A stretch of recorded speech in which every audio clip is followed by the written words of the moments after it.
Namaste, good day and welcome everyone. My name is Craig Bleakley and I'm the Safety and Risk Consultant here at ecoPortal. We at ecoPortal firmly believe that we all win when we share and collaborate on what works to keep people safe. So we regularly host safety leaders and experts in an effort to share knowledge across the HSEQ and business communities. In today's session, we're so pleased to welcome our lovely panel of experts, Matthew Cowie, Partner, Climate Change and Sustainability Services at EY, as well as Samantha Thomas, Senior Manager at EY.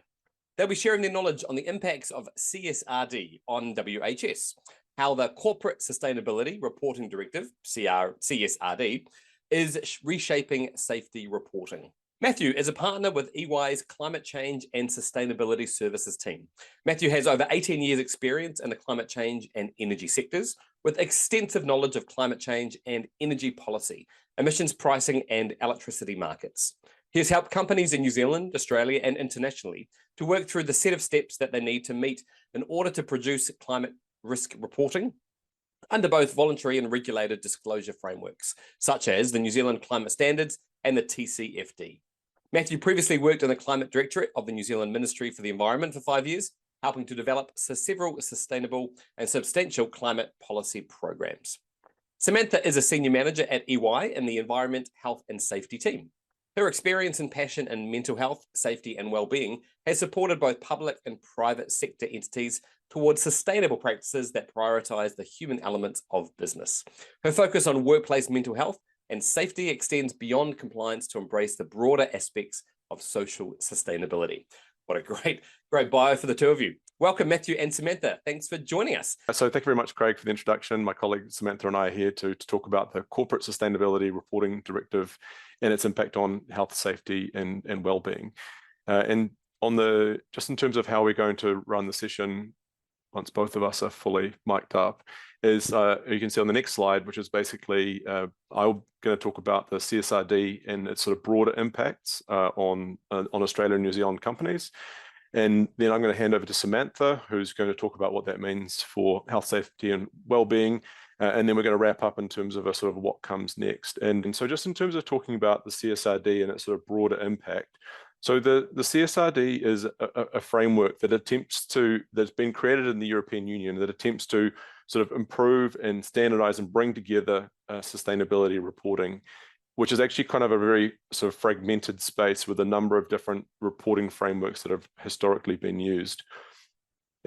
For the companies that are captured by that, they're required to disclose publicly in their management report information about how sustainability matters affect the development, their performance and their position. And you can sort of see a menu of kind of the topics that the CSRD covers. So starting from sort of environmental matters and climate change, which is where a lot of the sort of sustainability reporting frameworks start out, but then moving much more broadly than that into social matters and treatments of employees, respect for human rights, anti-corruption and bribery, diversity on company boards, and a range of other governance factors. That CSRD reporting needs to be done in accordance with the European Sustainability Reporting Standards, which is the ESRS, and that contains a number of both sort of general frameworks as well as topical frameworks as well. And the topics that companies need to report on are themselves determined by a process called a double materiality assessment, which they need to run first.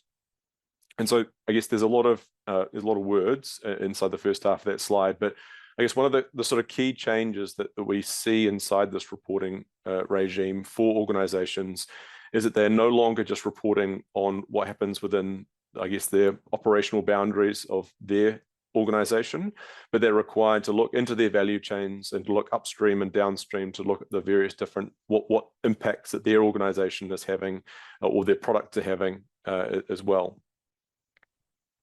In terms of a time frame, that the first sort of reporting year starts in 2024, which we're already within, but we will see the first reports from the CSRD published in the next calendar year in 2025. So then just in terms of thinking about the impact of the CSRD in New Zealand and Australia, and this is something which is going on the other side of the planet, and so I guess it can be sort of difficult to see how what the Europeans are forcing their companies to do will immediately have an impact here. But there's a range of different ways in which that it is likely that it will have an impact over here as well. So I guess the most immediate place in which it might impact organizations is for companies that operate in the European Union or operate in conjunction with EU partners. Because for those companies that they are collaborating with, or for the operations that they have in Europe, they might themselves become a liable entity or a sort of a compliance entity through the scheme. And if they're operating in conjunction with partners, then the reporting liability that those companies have might sort of in effect be passed on to the organizations in New Zealand and Australia. So we need this piece of information for reporting in Europe. You need to provide it to us because you're part of our value chain. The next bullet point there is to talk about how the changes in Europe sort of reset or act to sort of drive global expectations about what should be reported. And in many ways that the European Union is a leader or is producing a lot of these reporting obligations for environmental or for climate obligations for it to start off with. And many of the reporting obligations that have been present in Europe sort of kind of tend to sort of permeate out or become standards to which other organizations need to hold themselves to as well. And so we sort of may see that actually just the fact that these reporting obligations exist in Europe mean that they become a standard which a number of other people, a range of organizations outside of Europe see as sort of best practice. We have this sort of supply chain requirements that we sort of we alluded to in that first bullet point about the fact that the European supply chain exists throughout the world, and so it has an impact in that way. We also see the range of, I guess, investor pressures that come from something like the CSRD. And I think a good example is sort of financial accounting or sort of an annual report that organizations are sort of required to produce in many cases. But the quality and the confidence that people have in that reporting is not just to sort of meet the sort of regulatory obligation that they have, but it's to meet the range of stakeholder needs that they have in terms of the people that are looking at that document and gauging their understanding of what that company is or isn't doing from that report. And so investor pressure is also likely to be a big driver, and that if investors sort of get used to, or they think that the reporting that is occurring in Europe is useful in other places, then that could drive other organizations to change what they do. We can also see, and maybe this is a particularly sort of from a health and safety and wellbeing perspective, that we see employee demands and pressures on environmental outcomes already, and companies sort of responding to that. And so actually that in terms of kind of what employees are seeking or what employees see is available from a reporting perspective, or the standards that are being set in Europe, then maybe that becomes an expectation here as well. And then the last point we have on this slide is the sort of influence that the CSRD might have on the regulatory outlook in Australia and New Zealand, and that what is sort of required in Europe today might be sort of required over here tomorrow as well. And so we can sort of very much see this onside the sort of environmental and climate change reporting, and is that organizations based in Australia and New Zealand are looking ahead to what they see as their sort of future expectations. And the same thing can occur inside health, safety, and wellbeing as well. And so on that, I'm going to pass over to Samantha, who's going to take us through the sort of more specific details about health and safety and wellbeing. Awesome. Thank you so much, Matt. So yes, I'm going to talk a little bit around how CSRD links into health, safety and wellbeing. So there are a few different areas where health and safety is included under ESRS. Mainly it is related to some of the social standards, but also some of the environmental standards. So we see it under S1, own workforce, and S2, workers in the value chain. So it's pretty clearly called out under those. In relation to own workforce, obviously that relates to the health and safety of the company's own workforce, their own people. It also extends to contractors. And then workers within the value chain, S2. I think this is a little bit broader than the scope of where often organizations are thinking about their health and safety. So it extends the scope of reporting to include workers in the broader value chain. So not just contractors, but also thinking about safety of suppliers and safety of business partners as well. And that has some really interesting implications for organizations in thinking about who they're going to be partnering with and who they might be working with. So we'll touch on that a little bit later on, but definitely an interesting extension, workers in the value chain. It's also included under S4, consumers and end users. So where we think about the personal safety of consumers and end users, so thinking about health and safety and security as well. And then a little bit more sort of implicitly included within climate change and pollution in relation to E1 and E2, but there where we see safety, so under E1 climate change, we see safety coming up in reference to emergency or health and safety policies, just in relation to how organizations are managing climate change adaptation and transition risks, so where those health and safety policies and procedures intersect with the way that organizations are managing their climate change risks and also pollution. So E2, this standard addresses more of sort of the environmental aspects of environment, health and safety. So quite a few different areas, and obviously, as Matt mentioned, there's an exercise that organizations need to go through in terms of understanding which of these are actually applicable for them to be reporting on. And even within each of these, there's quite a few different metrics which are required for organizations to be reporting on. And we won't go through absolutely all of them today, but I did want to touch on just a few of them and a few of the ones that are likely to be more common. So the first one is the percentage of total employees covered by the health and safety management system. And the intent of this as a reporting metric is that it gives an understanding as to the extent of which systems are implemented across the whole organization versus where they might be limited to specific areas or departments or even jurisdictions if we're talking about organizations that have operations across quite a few different jurisdictions. It also looks at which safety policies and procedures are being implemented into sort of everyday operations and also impact the sort of key risk areas of an organization. Another one of the metrics is the number of fatalities as a result of work-related injuries and work-related ill health, the number and rate of recordable work-related accidents, the number of cases of recordable work-related ill health, and CSRD provides some guidance as to what constitutes work-related ill health, and also the number of days lost to work-related injuries. And again, S1 actually provides some guidance as to how the number of days lost is calculated. So it has some benefits in terms of standardizing the way that organizations are actually collecting and reporting on all of this data in terms of their health and safety. And I want to talk a little bit around what we see some of the benefits are of organizations starting to think about reporting in this way. To some of the things that Matt was talking to earlier, just around investor pressure, employee pressure, being able to compare data sets across different organizations. Absolutely, these are all some of the benefits. And yes, so some of the things that we know about health and safety reporting and reporting in line with CSRD or just broader reporting standards is linking it back to some research that we did for an Australian organisation a few years ago. We saw that it was specifically in relation to ASX, but I know that this is the case for New Zealand organisations as well. A third of organisations on the ASX didn't disclose any health and safety information.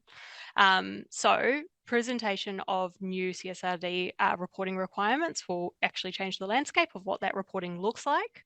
And also what we do know is that with organisations, I was going to say in AU and NZ, but it is across the world, where organisations are reporting, what they are reporting, the reporting in terms of the severity of incidents is limited, and there's also a lot of inconsistencies in terms of how organisations are calculating and using their methodologies to calculate their metrics, what their definitions are, and also their reporting boundaries. So the benefits of having a standardized approach like CSRD is that there is an opportunity to clarify some of those methodologies, definitions, and reporting boundaries, to give organizations a consistent approach to how those metrics are measured and then reported, not just within their own organization, but also throughout their entire value chain, and also help them making decisions in relation to their employee safety, contractors, and business partners as well. Obviously, if you need to start reporting or integrating reporting of your business partners and your contractors, that's only going to shine even more of a light on their safety processes as well. So hence that sort of flow-on effect that Matt was talking to earlier. Awesome. All right, Kitty, we might move on.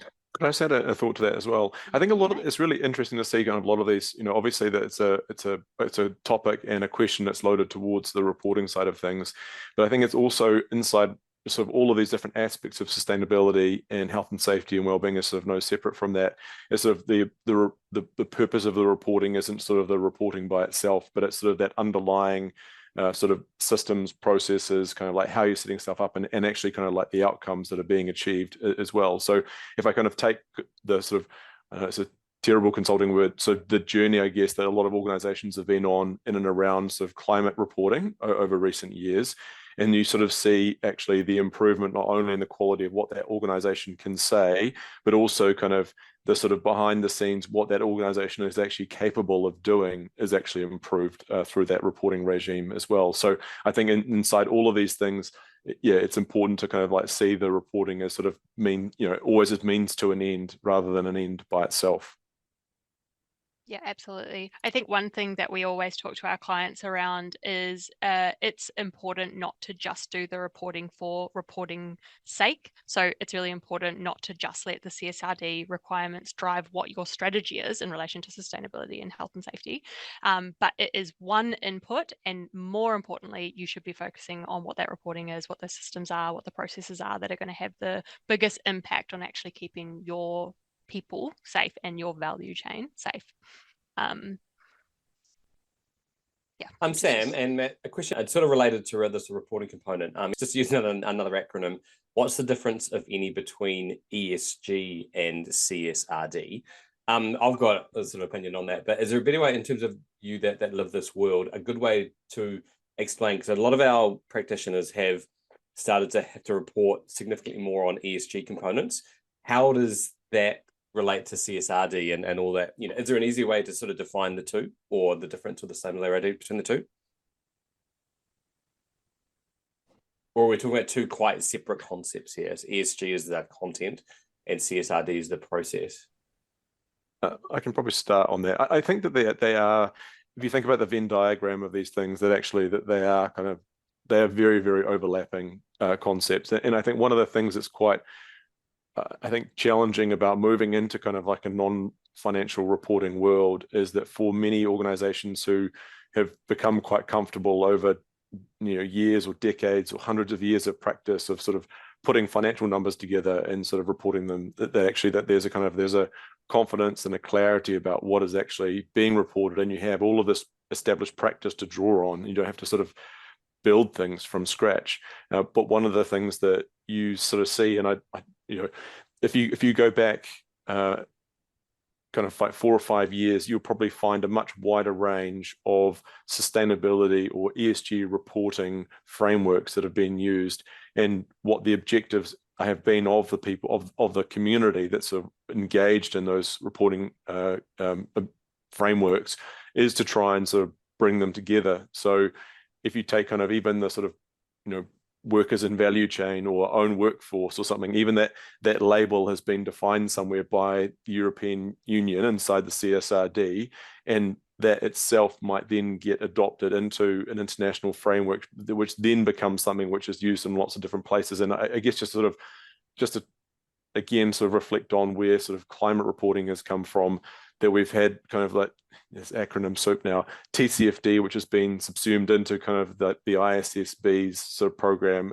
as well, and that becomes then the New Zealand climate standards and the Australian sustainability reporting standards as well. So I think just the fact that people are overwhelmed by these words and all of these different terms for things that are quite similar is, it's a good example of why it's important to try and standardize those things over time as well. So I don't, it is a bit overwhelming to try and sort of unpack things. I don't know, Sam, if you have anything else you want to add to that. No, I think I would second that in saying that it is overwhelming, and that's one of the challenges that lots of organizations and even professionals in this space are having, because there are so many different requirements coming left, right, and center at the moment. The only thing that I would add, which I think is just a different way of packaging what you said there, is that because the term ESG has been around for such a long time, it is such a broad sweeping term, whereas CSRD is so much more specific and defined. ESG means different things to different people, whereas CSRD has some really specific requirements around it. So just supports organizations in understanding what they actually need to do. And maybe just to sort of reiterate that I think that the other things that get blurred together is sort of ESG reporting and ESG outcomes as well. And I think the sort of CSRD is sort of, you've got sort of CSRD reporting outcomes and then the sort of underlying outcomes as well. And those things can get blurred together unhelpfully because people sort of focus on one at the expense of the other. And I think also a range of people that are sort of much more sort of comfortable with our sort of established practice of financial accounting and financial reporting, it's kind of like, it feels messy and complicated to introduce these sort of 1,700 other things into it. But we don't want to go back to sort of the 17th century where none of these things were important and you could just do whatever you wanted as long as it was sort of making money as well. So I don't think we need to sort of apologize for the fact that it is a much more sort of complex landscape that we're working in, because people have a range of different expectations across a much wider range of factors about what their government needs to do, about what their companies that they buy from needs to do, about what their society needs to provide for, and so on and so forth. So that is just more complex. Great answer. Thanks, Tim. Awesome. Thanks, Craig. Thanks, Matt. Off the back of that, I think it's a really nice segue to talk a little bit more around what we're actually seeing, the sort of practical response from organizations in relation to CSRD reporting requirements, and what some of the actual practical activities are that we're seeing. There is a lot that we can learn from organizations that are already having to tackle some of these issues sort of before it reaches us here in Australia and New Zealand. There's loads of different things that organizations are doing to start to strengthen their processes relating to health and safety and relating to reporting health and safety metrics as well. So a few of the different things that we see is the integration of health and safety into IRO assessments, impact, risk, and opportunity assessments. We see more effective integration of health and safety into the double materiality assessment process. We're seeing organizations looking at the data and the technology that they have in place to understand whether or not those are actually going to be supporting them in collecting the right types of data to support them in meeting their CSRD reporting requirements. We see organizations carrying out pre-assurance activities to validate some of that data coming through. We're seeing organizations going through exercises to process map some of their existing metrics to CSRD indicators, to those environmental and social metrics. Looking at the processes and controls that they have in place that support consistent and accurate collection of health and safety data. And we also see organizations carrying out disclosure management as well.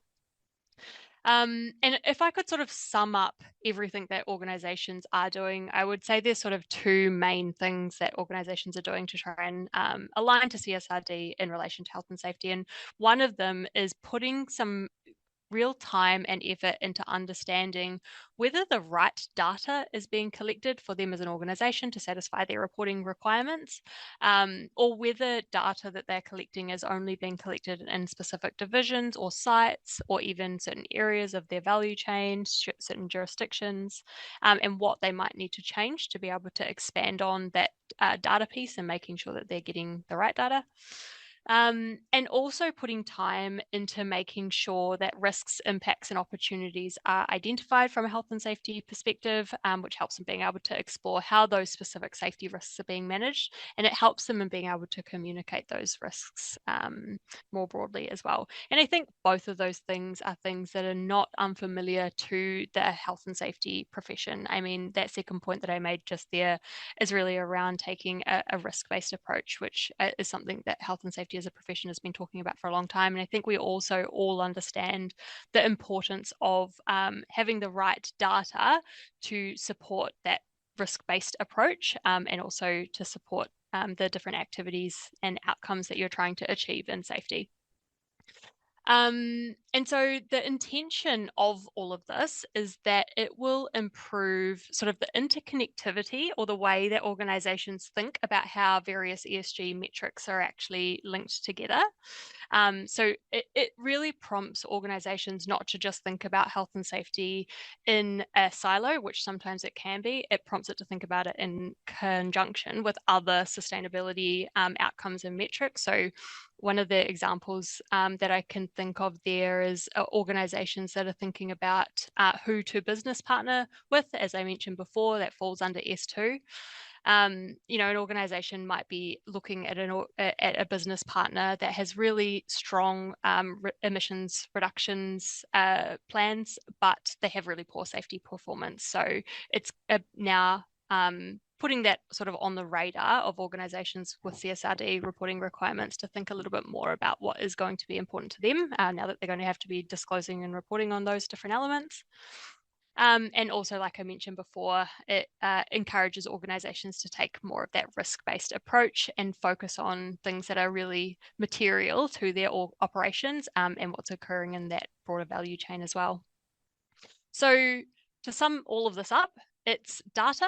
Data is at the core of all of the activities above, and having access to the right kinds of data and timely data and quality data as well is really key for organizations that are looking to meet their CSRD reporting requirements, or just to improve health and safety reporting in general. Having that right data is going to be very important.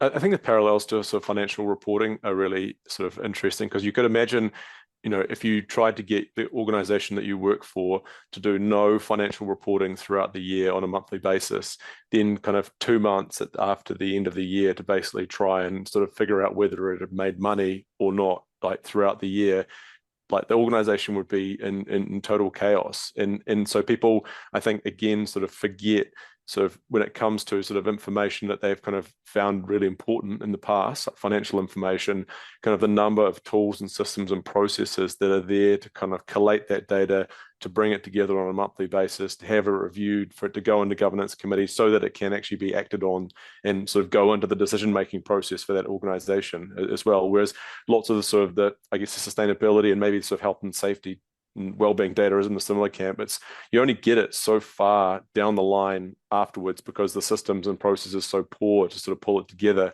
You can't really do anything with it. And so you just kind of miles apart on the sort of financial and non-financial data, which means basically that kind of the underlying outcomes that you're seeking to drive with those are also, you just like so far away from being able to action or report on those as well. So I think that it is really, really insightful to look at, the contrast between these two systems within organizations, and for people to ask themselves how that relates to the outcomes that are possible to achieve. And just, I want to step away just slightly left. We're still talking about CSRD, but just slightly to the left of CSRD for a moment, and touch on reporting more broadly, and why improving the way that we report is beneficial for organizations, and sort of talks to a few of the points that Matt just raised. So last year, EY conducted a research piece called "How Can Investment in Health and Safety Drive Corporate Success?" And the intent of this research piece was to understand whether or not there's a relationship between EHS performance and company performance more broadly. And when we talk about company performance, we specifically looked at 3 different areas of company performance. We looked at financial, social, and regulatory performance. So some really specific areas in relation to what company performance means. So within that study, we looked at publicly available data from 3,000 organisations and also did a follow-up survey with safety leaders from another 400 organisations, just to understand a little bit more around some of the common features of those that might be a bit more mature from a health and safety perspective. And what came out of this study was that there's a clear correlation between lowering injury rates and increased net income, which I think proves what everyone from a safety perspective knows to be true, but often don't have the right data to prove. I mean, we just talked about some of the challenges in collecting that data. Is that having a really strong health and safety practice doesn't only protect employees, but it's also likely to improve your organization's overall financial performance. So if you have really strong safety processes and systems, it's likely that you're going to have things like smoother operations, you're going to have improved spending in terms of reduced costs, you're probably going to have a better reputation as an organization, and all of those things work together to give improved business performance as well. So from the data that we collected from speaking to those 400 people and looking at the information from the 3,000 organizations, we know that mature reporting practices are one of those components of improved health and safety performance and maturity. So organizations that are higher in terms of their health and safety performance do often have really strong and mature reporting practices aligned to something like CSRD. And that also includes really transparent reporting in alignment with the right metrics and the outcomes that they're trying to achieve as well. So what all of that means for CSRD is that not only will the expected uplift in reporting that CSRD is likely to bring will give improved compliance for organizations, but we also have the opportunity to capitalize on what it can do for health and safety and business performance more broadly if it's done right. So some real clear links there into, why it might be beneficial to, I did see a question in the chat earlier around why organizations might want to voluntarily opt into CSRD. And I think this is one of the really clear reasons there why you might want to voluntarily opt into something, or at least align to CSRD reporting, is because having stronger reporting practices is likely going to improve your overall business performance. I think that there's just a generally, for organizations that can kind of hold a broader range of outcomes together than purely just sort of focusing on the financial, it actually improves their kind of overall their overall effectiveness as an organization as well. And I think what we're seeing in this study is sort of one facet of that from a health and safety lens. But I think you could bring other sort of sustainability or non-financial outcome lenses to bear and find similar outcomes. What's going to come after CSRD? So obviously CSRD, it is very early days, and organizations are still very much grappling with what it means for them and how to actually meet their reporting requirements. But already we are looking at what is coming next after CSRD. So following on from CSRD, at some stage, we don't exactly know when yet, but at some stage we're likely to get CS3D, so the Corporate Sustainability Due Diligence Directive, just to add another acronym to the list of millions of acronyms that we have already. And an acronym that's sort of horribly similar to the previous one as well. So whoever's come up with these things in Europe, I think, needs to sort of, revisit their originality on that front. But sorry to interrupt. We'll have to have a talk to them about it. Yeah, I think so. And just sort of to sum up, I won't go into too much detail around CS3D. I think there's enough information just for CSRD. But where CSRD defines what reporting obligations are for organizations, CS3D is more of sort of the practical element that will require organizations to show how they're putting in place effective due diligence for identifying, preventing, mitigating, and also bringing to an end actual and potential human rights and environmental harms in their own operations. So it's that next stage that moves things from just being related to reporting what you are seeing within your organization to actually being able to demonstrate what you are are doing about that, and also what your broader value chain is doing about that as well. So a bit more of a practical lens in comparison to the reporting requirements. And maybe I'll just add to that as well, that the CS3D in Europe has faced quite strong opposition, and I think I guess some justifiable questions about how practical it is to implement. And actually, if you're moving the bar from just reporting on what you're doing to actually kind of like requiring companies to have an action plan or be delivering outcomes in certain areas, then that is actually kind of obviously from the directors who have sort of responsibility for these things, that's the sort of next level up in terms of sort of personal liability for those actions, and actually the consequences of not delivering on that become a bit more serious as well. And so what we've seen with the CS3D is that the scale of organization that's exposed to it in Europe increase. So the only larger organizations are captured, and actually the date that it's going to be implemented move back as well. So I think that it's the concept of the CS3D that is the most material, rather than the details about what is or isn't in the CS3D itself, because we're a long way from seeing a delivery obligation in New Zealand and Australia, even on some of the earliest sort of sustainability reporting outcomes that we're looking for. Yeah, thanks, Matt. And also just to add to that, though, it is likely, and already we are seeing some organisations thinking about how they can start to put in place some of their due diligence processes across their organisation and their supply chain in preparation for this, just proactively thinking about it. So it's an opportunity to sort of get ahead of the curve, knowing that at some stage it'll come. It's just unsure when that will actually be. Yes, so like Matt mentioned, it's possible. The plan is that CS3D will be phased in from 2027, but again, like I mentioned, organisations are already starting to put into place some of their due diligence requirements now. It will be a phased approach, so it's unlikely that it's all going to sort of hit immediately. There'll be an opportunity to understand how to roll those out once the directive is actually put in place.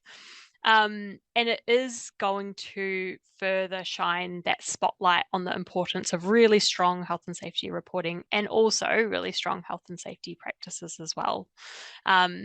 We talked already around some of the benefits of CSRD in terms of the reporting.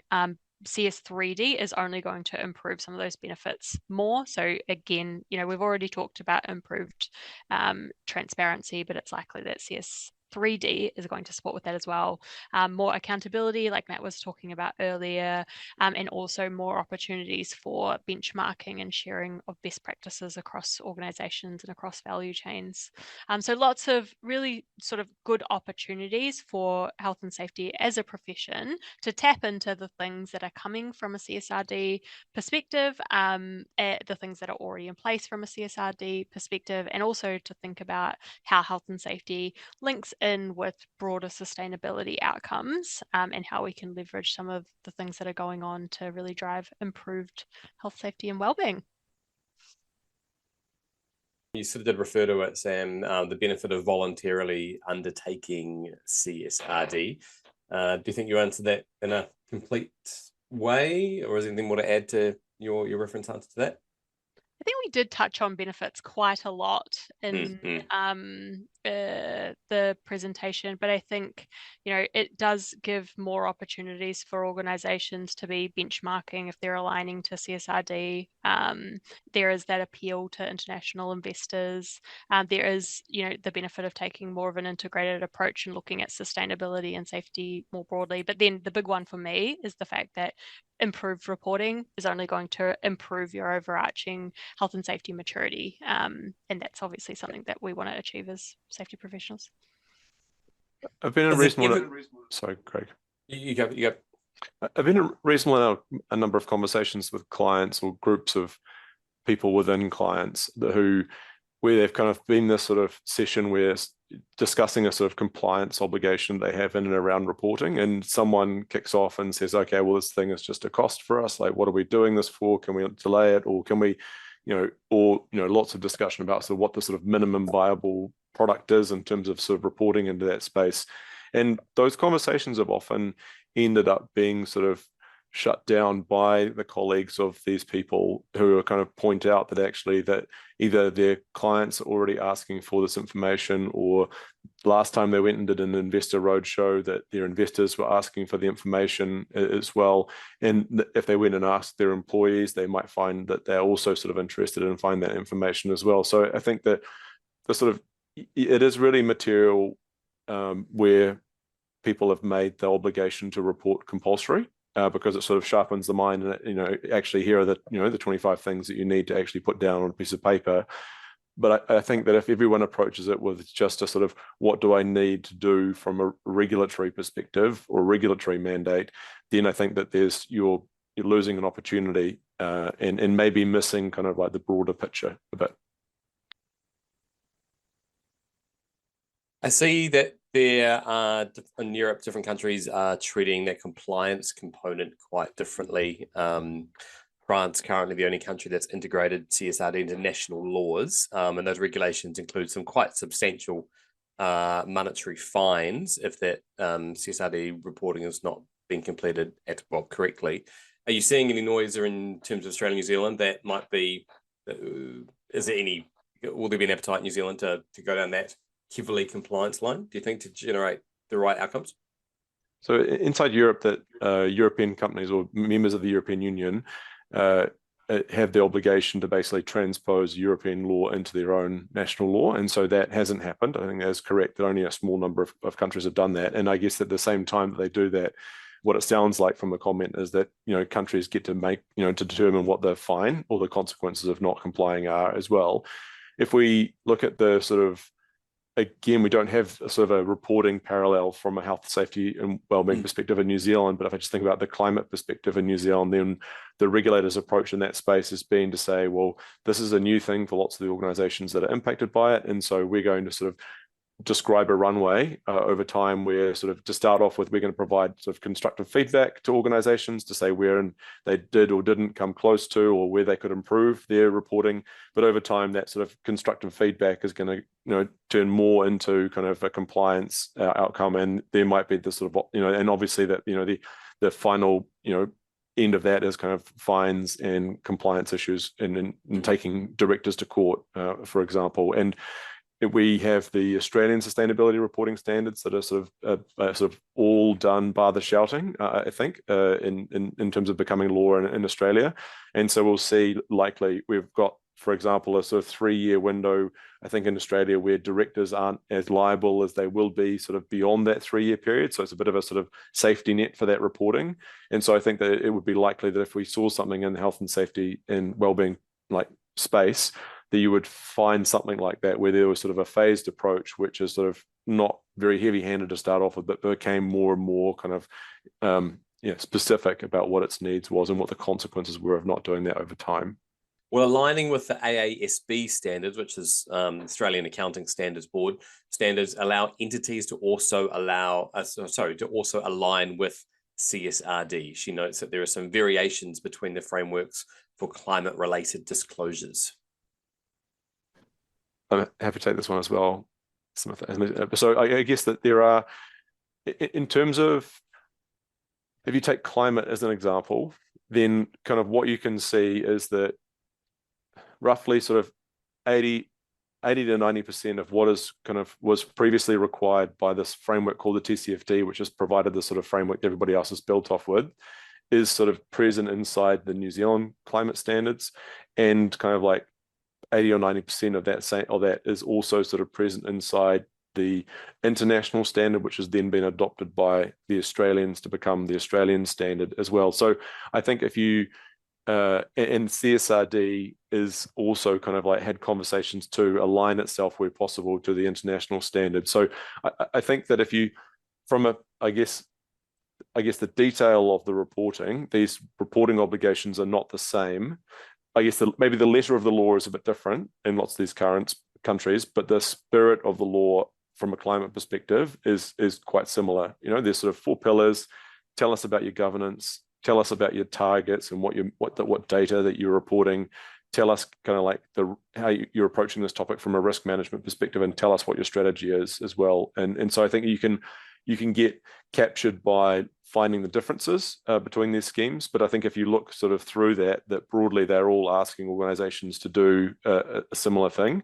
And if and I'll be corrected by Samantha if I say something that's like incorrect, but I think broadly from a health and safety perspective, I think that you could find reporting regimes and metrics that are a little bit different or measured in different ways in different places. But if you kind of like look through that, then the intent of a lot of these sort of health and safety and wellbeing reporting obligations should be kind of quite similar underlying that as well. But you'll never be able to kind of like copy and paste a report from Europe and then just kind of drop it into your Australian obligation and then sort of be done with it. Question from Craig. Oh, sorry, Kim. I was just going to add to that in saying that ISSB is working on a bit of a mapping exercise at the moment against the different frameworks, just to support organisations where they do have reporting obligations in different jurisdictions, to be able to understand how one set of metrics might be able to be built on to apply to a different reporting framework. So like Matt mentioned, they are very much all talking to each other and working together.